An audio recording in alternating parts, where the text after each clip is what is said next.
Plato wrote about it, I believe it was. Did he? Yeah, I think so. Introducing our players. It's the rubber match. 1-1. Can he beat possibly the best Zerg in the world? His ideas. Starter virus. Tasteless. This Hot 6 energy drink actually really works, man. No, it does. I drank like 1/2 of this so far. I'm like so awake. I'm like a laser. All right. Over here in the upper right, we have our Zerg player. His ideas. No, I'm actually. I am NesTea. It actually wakes me up better than the coffee. You know what I'm talking about? It's I never have sugar, so I don't know. I think there's probably sugar in this because I am like. I'm gonna enter the diabetic shot. I can see through the screen and stuff, man. I'm wide awake. We get the energy drinks for free here, guys. Yeah. We don't have to spend $1. Yeah. Now the drone is into a drone scout here. Ideally, he wants to get inside the base. Sometimes Terrans get the wall in set up before you can get in. Of course, sometimes Terrans hide the barracks like a Macarax. Yep. So. Well, looks like he's going to go ahead for that command center first. Sure, I'm going to harass him, but he's going to have to send another SCV down. Always annoying to deal with. SCV's going to come down and go, leave him alone! It's my friend! Leave the SCV alone! He's trying to build a command center! So, that will probably force the drone to turn around. And, look at this annoying harassment. What? Step back, drone. Turn around, drone. You can actually you can kill that SCV. He says no. His friend comes. This is like the WWF wrestling match. It's tag team. This isn't fair. He hits him in the head with a chair. It's like, oh, God. He's using the folding chair. I can't believe he hit him with the stuff. Oh. He got him, man. Citizen's arrest. Paul Bear going to have to put that drone in his urn, man. Undertaker just became even more powerful. I was the sickest WWF fan back when I was a kid, man. Watched Raw every time, watched every pay-per-view. At my friend's house, of course. Jobber is actually a WWF, I guess, a WWF term, actually, for a wrestler that is like the Amazing Mike or whatever, the guy who's there to make Hulk Hogan look good. Yeah. And it is a great word to use in StarCraft. Yeah, it's the guy that just has tight black underwear. And that's all. Exactly. I'm like, this is the worst filler ever. I'm going to go make nachos. Oh, yeah. Before, exactly. Like Austin 316 comes out or something, right? Yeah. I don't know my Stone Cold Steve Austin. Stone Cold Steve Austin. Yeah. Anyways. I do not know much about WWF wrestling other than it is all 100% real. And that's what it looks like when people fight. That's what it looks like when I fight. That's what it looks like when I fight, man. Nerds come at me, I throw them up against the ropes that I have in my house for some reason. I give them the nerd's elbow, man. If you can smell what the artosis is cooking. Well, sometimes when I rock the nerd, I then like stand up on my computer chair, and everybody's like, "No, don't do it," and I'm like, I just jump or do my power bomb or whatever. Is that what it's called? You're reaching the end of how you can talk about this now. You don't do a power bomb off the top rope, man. Is a power bomb when you pick them up and they're upside down? When their head is like in between your legs and you pick them up like this. It's like when Zangief throws people. Yes. Yes. There you go. That Overlord got away. All right, so back to the game. We are going to have a Reactor Hellion in a really quick third command center this time from Virus. So a little bit different. Not going for that Cloaked Banshee this time. Instead for a much better economy, whereas NesTea, once again with a really, really quick third base, but this time with no speed involved. And of course, you know, you look at these two builds and you're like, wow, they're both being really greedy. Well, Atlantis Spaceship is a long map. Yeah, it's you are very, very, very, very far apart. Yes. And this is you know, it gets interesting if you just look at the architecture of the map. If you want to just glance at the mini-map for a little bit, Zerg actually can get a lot of bases that it's not very easy for Terran to push. Yeah, it's... At the same time, though, you know, let's say Zerg gets those bases, and Terran manages to hold off the relentless Zerg onslaught, then Terran can slowly push these bases. So it's like, when we get to the late game, Zerg can have an advantage as long as they weren't damaged too much early on. When we get to, like, the end game, if Terran survived that long, the Zerg has a higher chance of mining out his bases, and then Terran can get into a situation where he can win. It's this funny way that StarCraft works. It's sort of like, you know, in Terran versus Terran, sometimes that guy that got ahead but didn't really manage, you know, he had more, he got additional bases first on an evenly base split map. Yeah. But he did not manage to kill his opponent or deny him expansions later on. Yes. Then that guy gets mined out first. That's true. And then it's the guy who was actually behind the whole time can get into a situation where then he wins because of that weird situation. Super rare situation, except in TBT where people are going mad. Yeah, exactly. But, you know, occasionally certain maps like this can lend themselves to those situations. I highly doubt it will happen here, but this is just more interesting theory stuff for my nerds. Well, NesTea holding everything off with roaches for now. He's really droning hard. It's right now going about to be 68 drones to 47 SCVs, despite the fact that he does have that third command center very quickly as well. And let's see, 10 roaches are actually on the map. Now that's going to be good for his defense, but I wouldn't be surprised. I'm actually not surprised to see that he's going roaches for now.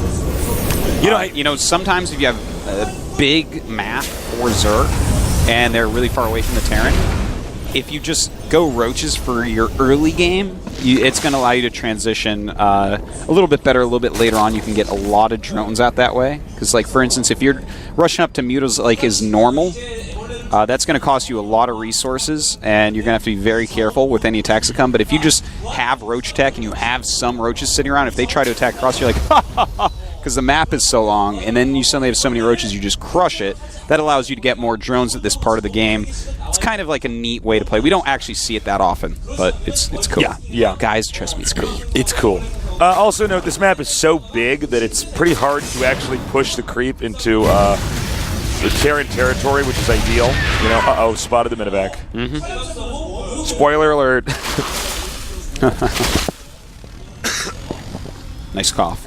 Thanks. Tried to move my mic away. Yeah, it didn't work. Look at all my viewers sick.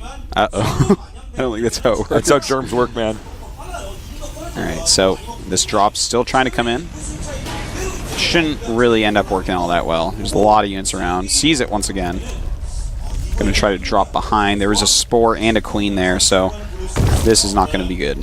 I would just turn around. I don't even know why he's... Yeah. You know what I mean? He's not actually going to end up doing He's like, well, like, maybe he won't get me over here. Okay, well, now he's going to hang out over here. It's similar, actually, to just having a Warp Prism with sentries around early game. Right. Against a Zerg, because it's like if they're going roaches, it kind of just keeps them in their base because they have to run around. They have no but on this map, they're going to be in their base anyways.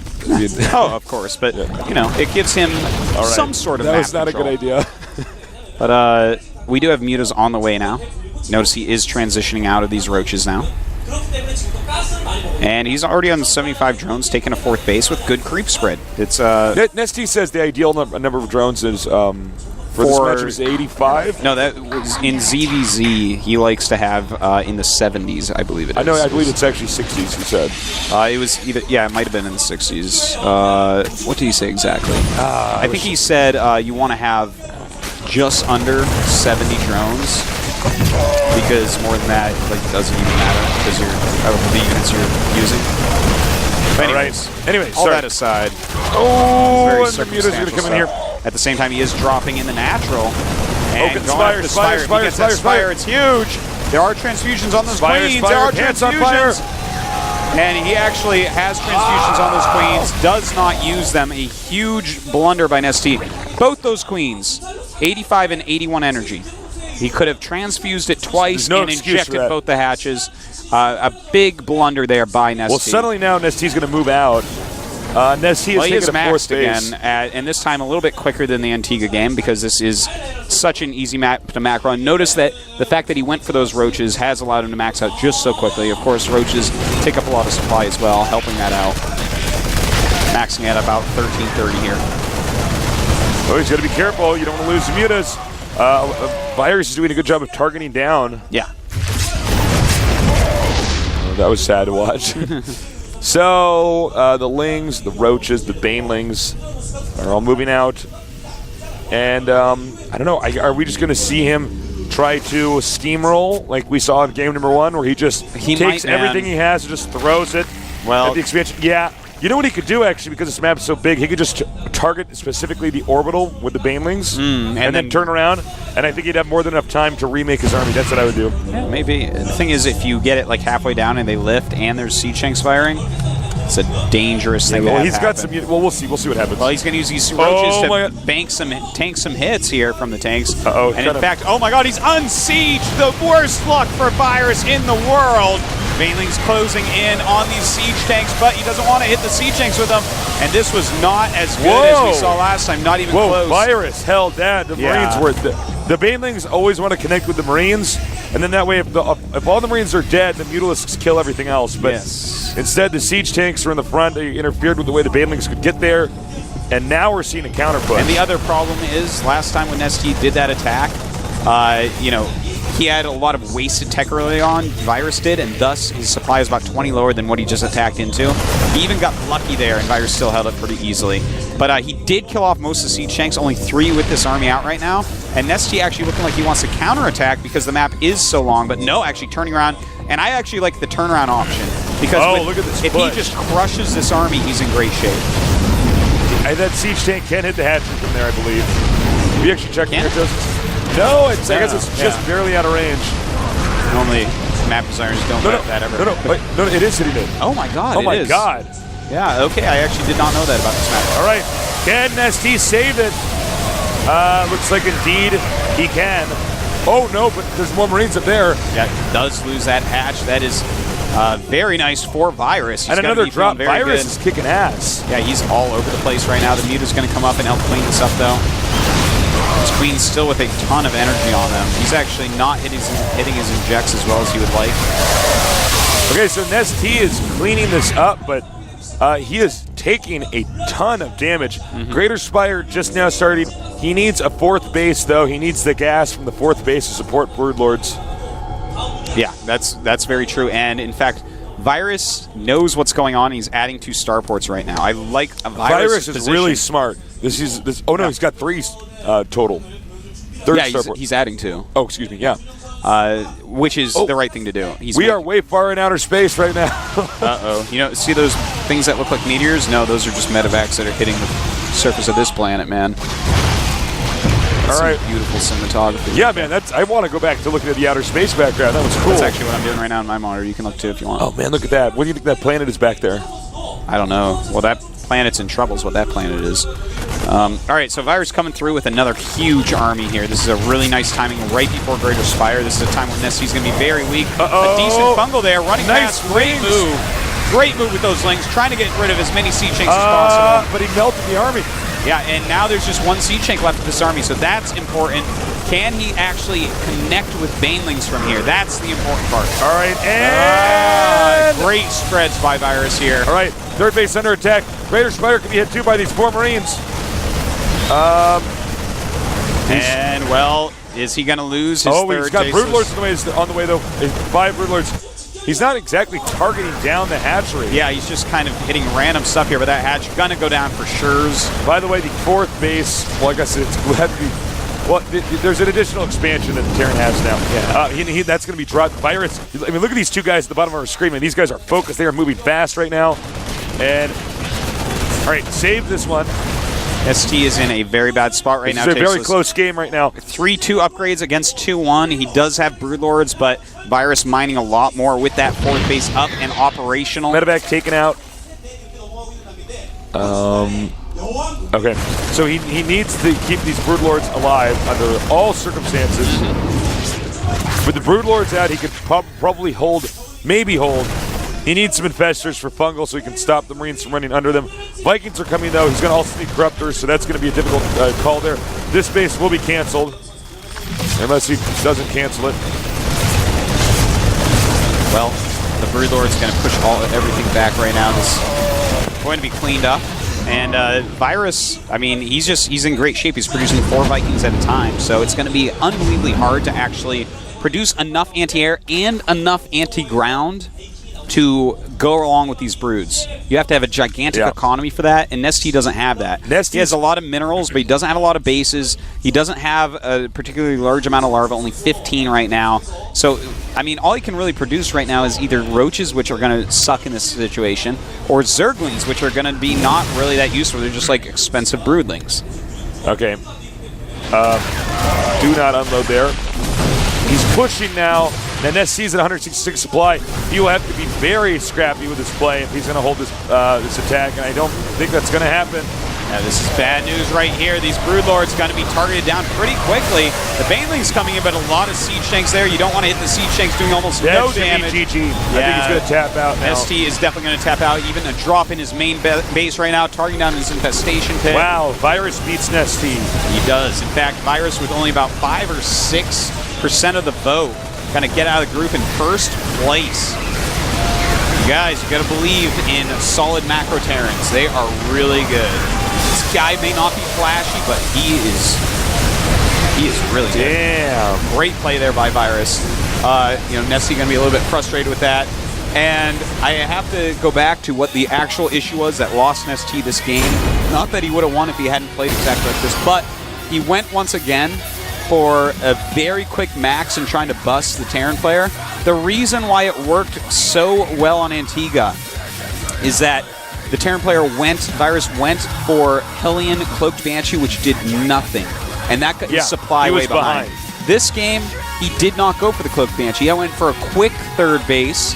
He went for the Hellions, but the Hellions were fine. They weren't like a waste or anything. And thus, with that super quick big economy, without the waste of all that tech that did nothing, he had more than enough units to hold off the attack of NesTea, and then NesTea was behind from then on. Not the best situation for that strategy.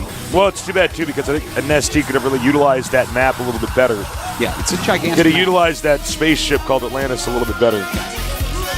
But now it's Virus' spaceship. It's Virus' spaceship, man. He won the map. He's a pirate. And he's going to fly that spaceship all the way up to the round of 16. Ooh. He's going to crash it into his first opponent, Tasteless. All right, guys. NesTea's still got a chance. Up next, we're going to have Inca against MC, and one of those two players will go down to Code A. Yeah. So there's a lot on the line. And Inca's good PvP, so do not go away. This is actually going to be a lot of fun. I'm really excited for this this match. Because Inca's playstyle is so weird. MC is so consistently good at PvP. So in about 5 minutes, we'll be back with that awesome match here at the GSL Code S.